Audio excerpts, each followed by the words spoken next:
반갑습니다. 대승마임의 이용수입니다. 자, 우리 이번 시간은 실전 모의고사 OT 한번 진행하겠습니다. 자, 우리 이제 9평이 끝나고 이제 시작하는 커리가 좀 될 건데요. 자, 이 커리가 끝나게 되면 이제 파이널 집이라고 해서 6평, 9평을 바탕으로 올해 수능이 어떻게 나올 건지에 대한 마지막 최종 정리하는 강의가 있을 겁니다. 자, 그런데 이제 새로운 문제들, 조금 어렵고 난이도가 있고 응용력을 기를 수 있는 마지막 어떤 커리라고 보셔도 좋을 것 같아요. 자, 저는 수업 문제를 만드는 데 있어가지고 그냥 이 문제는 주는 거니까 쉽게 가자라고 했던 문제들은 솔직히 없어요. 그러니까 이 문제에서도 그냥 하나 정도의 어떤 내용을 조금 알았으면 좋겠다라는 내용을 좀 정리를 하려고 했는데, 자, 그래서 수업 문제가 단순한 문제는 좀 없습니다. 제시문이 좀 쉬우면 선지에서 고민하게 만들거나, 또는 제시문에 대한 분석이 약간 고민을 하게 만들거나, 시간 안에 풀 수 있는지 보다는 내가 정확하게 알고 있는지, 또 간결하게 내가 생각 정리하고 넘어갈 수가 있는지, 수능 시험장 가서 새로운 생각이 들면 안 되는 거거든요. 얘는 이러니까 이런 거다라고 끝나야 될 건데, 야, 얘가 이러면 저렇게도 될 수 있지 않을까라고 생각하는 것 자체가 시간을 잡아먹는 건데, 일단 수능이라고 해서 특별하게 우리가 안 배웠던 어떤 내용이라든가 근거를 가지고 표현을 만들거나 정답을 바꾸진 않을 겁니다. 그러니까 우리는 이때까지 했던 대로 좀 더 간결하게, 수능이니까 뭔가 다르겠지 생각하는 순간 시간이 부족할 수밖에 없는 게 사회문화가 될 겁니다. 자, 저는 5회차만 좀 준비했습니다. 문제를 만들고 다듬고 하는 과정에서 보니까 너무 좀 힘들더라고요, 솔직히. 그래서 좀 좋은 문제들만 5회로 하자.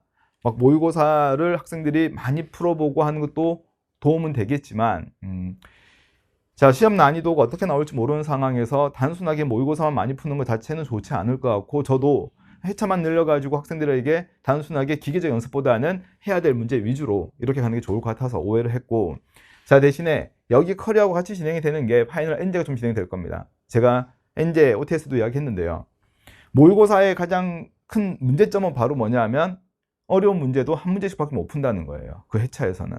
인구가 좀 어려운데 연습도 하고 싶은데 좀 아쉽다, 이렇게 끝날 수가 있는 건데, 이제 이런 것들을 조금 보완하기 위해서 좀 우리 어렵고 조건 제시라든가 자료 분석에 대한 어려운 문제들만, 연습을 좀 필요한 문제들만 N제와 같이 병행해서 가는 거니까 실제로는 5회보다는 더 많은 회차의 효과가 분명히 있을 겁니다. 그렇죠? N제도 100문제가 넘게 이렇게 있는 거니까요. 자, 좀 밀도 있게 수업하기 위해서요, 현장 촬영을 올리지 않고, 자, 스튜디오에서 촬영할 거고 한 회차당 2강씩 촬영을 좀 하도록 하겠습니다.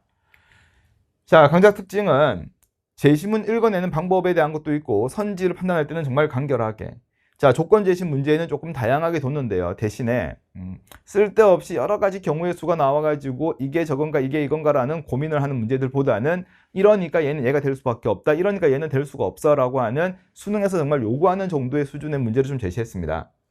자, 그리고 자료 분석은 가중 평균에 대한 문제가 한참 유행을 하다가 이제 작년 수능에도 안 나왔고, 올해 평가원도 안 보이고, 작년 평가원에서도 9평이 안 보이고, 자, 그래서 이제 가중 평균에 대한 것도 없는 건 아니지만 여기에 집착하지 않고 좀 다양한 형식들의 문제들을 제시하려고 좀 했습니다.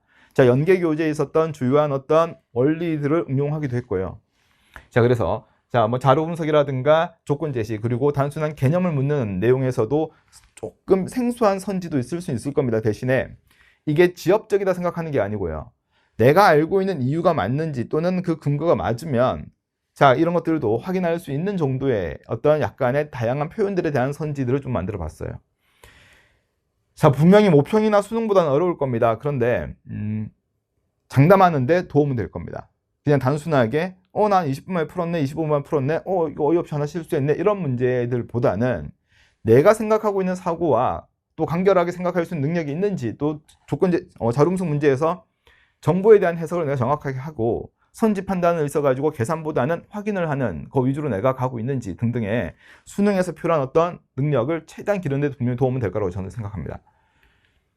자, 30분을 재고 푸세요. 빡빡할 수는 있을 겁니다. 그런데 일단 재고 푸시고 모든 문제에 대한 강의를 듣는 것을 좀 추천합니다. 제가 뭐 문제가 좀 쉽게 나온 문제들 같은 경우에도 이런 부분들에 대해서 조심해야 되고, 또는 충분히 출제 가능한 내용들까지 이야기를 할 거기 때문에 모든 문제에 대한 강의를 통해서 같이 정리를 하면 좋고, 자, 내용을 더 정리를 하는 강의가 아니에요. 그렇죠? 이제는 내용을 더 정리를 하고 더 어렵고 지엽적인 내용들을 본다기보다는 불필요한 생각이나 접근이 없어져야 돼요. 이게 이러니까 이런 건데 이렇게 되면 이렇게도 될 수 있지 않을까? 얘는 이 특징이 맞는 것 같은데 그럼 이건 공통점이 되는 거 혹시 아니야? 이런 불필요한 생각들이나 잘못된 접근 방법들을 없애는 것이 가장 이번 강좌의 목표가 좀 돼야 될 겁니다. 열심히 준비했어요. 그리고 자 정말 꼼꼼하게 준비를 좀 했으니까 강의도 정말 철저하게 준비해서 열심히 좀 찍도록 하겠습니다. 도움이 되는 강의 꼭 하도록 할게요. 1강에서 뵙도록 하겠습니다. 감사합니다.